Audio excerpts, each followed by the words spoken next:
Ryuk, Ransomware, Attack Mitigation and Response by Seth Stovall, Samuel Halverson, and Robert Kaiser. Hello, my name is Robert Kaiser. This presentation is a short analysis of the Ryuk ransomware variant, a summary of the information we know about the Universal Health Services Ryuk attack from 2020, and a discussion of common mitigation and response steps to prevent similar attacks from happening in the future. These are the major topics for our presentation.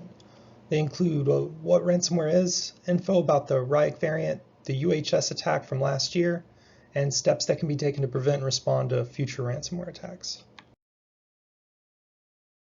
The first thing you need to know is what ransomware is. Ransomware is a type of malware used to prevent a user from accessing the files that are stored on their computer or network. It does this by basically holding the files hostage by encrypting them, and then they'll offer a decryption key for a fee.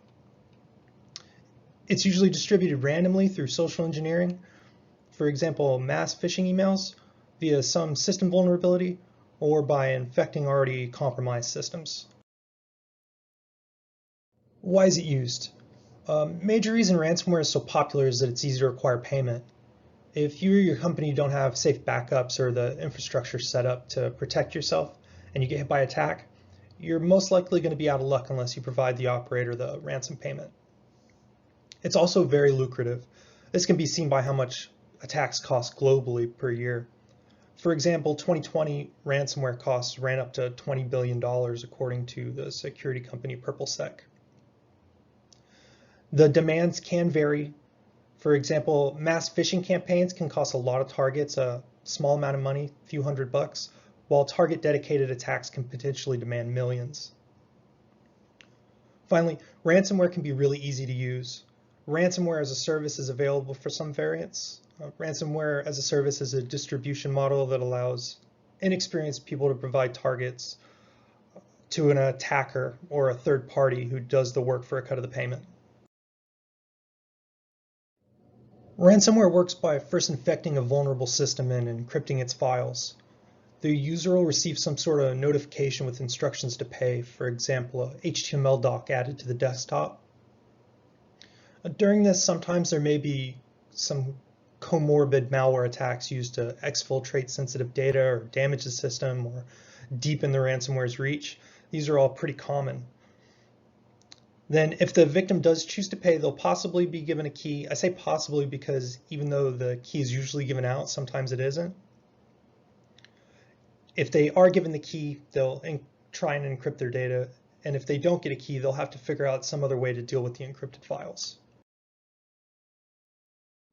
Ryuk is one of the most lucrative pieces of ransomware in circulation.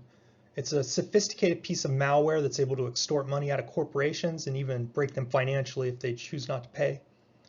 In relation to this presentation, Ryuk was deployed against Universal Health Services in 2020, and it ended up costing them $67 million in damages and shutting them down for a solid month. So we're going to be going over what Ryuk is, who the target group is, and how it's used. What is Ryuk? Ryuk was first identified in 2018 as a Hermes variant being used against a host of enterprise networks. According to Cyware Labs, its creation is attributed to the malware group Wizard Spider, who also created the TrickBot Trojan. Ryuk's encryption, the main mode of attack, is similar to the variant it's built on Hermes. For example, they both use RSA 2048 and AES 256 encryption. But the variants are similar only to a certain degree. 2020 saw Ryuk become quite a bit more powerful. It was found to have gained some worm-like capabilities that allows it to find both online and offline systems on a network by shooting malicious wake-on-LAN packets to hosts found through the ARP tables. One of the main differences that makes Ryuk special is who it's used against. Ryuk isn't like most other ransomware whose target selection is based on who opens a phishing email or previously compromised systems. Ryk's a big game hunter deployed against enterprise networks who can really pay out. Lately, it's been seen deployed in the healthcare industry a lot, probably due to COVID, but it's also seen use in attacks on government agencies and critical infrastructure. It makes up for the smaller target selection and required effort by requiring much larger ransoms.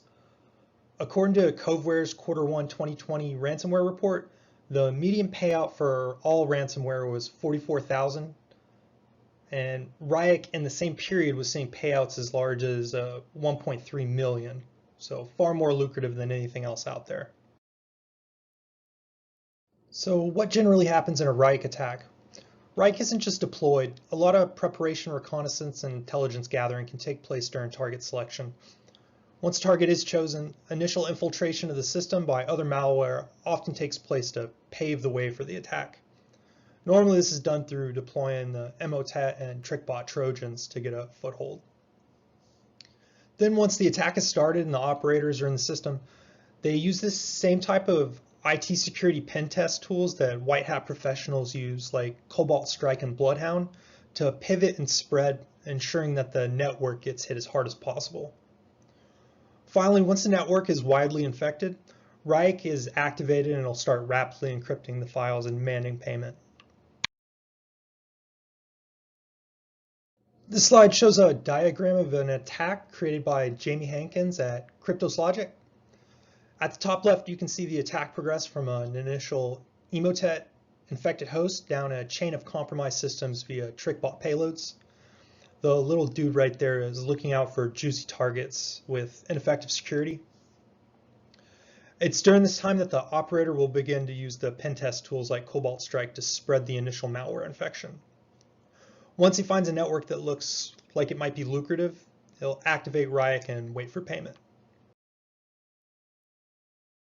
This is a summary of what we know about the UHS attack. Ryuk started encrypting files at UHS facilities on September 27, 2020. Employees had been seeing weird stuff with the computers all morning. They saw files being encrypted with odd extensions, computers not responding to input, and reboots finishing with a black screen and the phrase balance of shadow universe, which is a calling card of Ryuk. UHS systems ended up being down for about 4 weeks due to the attack. It ground operations to a halt and interrupted patient care across the country. When it was all said and done, the attack ended up costing them $67 million in damages. A third-party investigation by Advanced Intel found that the attack was started via phishing, and it had begun much earlier in the year with Emotet and TrickBot Trojan attacks. This was likely the intelligence gathering and initial infiltration phases of the attack. It's not known whether UHS actually paid the ransom, but the lengthy downtime leads security professionals to believe that they did not pay it. We do know that the attack was purposeful, devastating, and it could have been avoided with proper mitigation. These next sections are about preventing an attack. It's unlikely you'll ever be able to fully prevent being susceptible to these ransomware attacks. You can close vulnerabilities, but there's always going to be some new zero-day exploit ready to compromise your system before it's identified and patched. The fact is you're always going to be a target. Sophos Security estimated that 51% of businesses had an attempted ransomware attack in 2020, making being targeted a crapshoot. What you can do pretty effectively, though, is harden your security enough that you don't appear to be a worthwhile target. So it's kind of like the old saying, you don't have to outrun the bear, you just have to outrun your slowest friend. There's a lot of ways to work towards being more secure.